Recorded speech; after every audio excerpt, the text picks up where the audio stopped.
Acep hayat gözlerim yumulmakta. Fırlap men Ezrail kucağıda. Ecel geldi ölüm ilip bitermiş. Asman karla töktü cinazamga. Bir başka bir ölüm babam aytkan. Koyaş çıkan hem tağ keyniga patkan.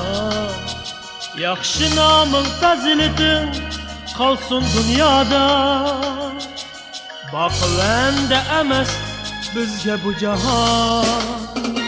Kaldı baskan izla ayla mana.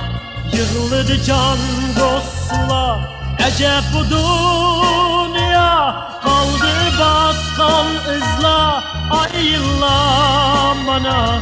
Yığıldı can dostla ecep bu dünya.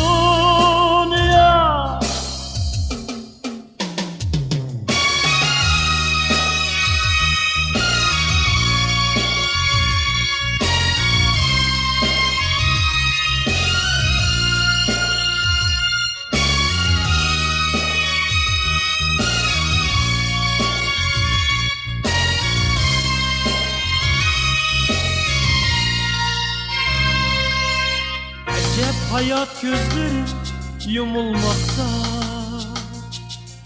Fırlap men Ezrail kucağıda.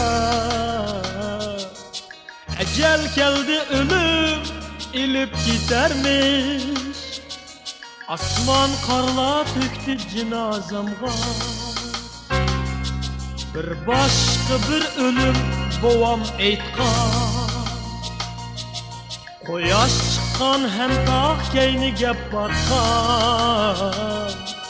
Yaxşı namın faziletin kalsın dünyada.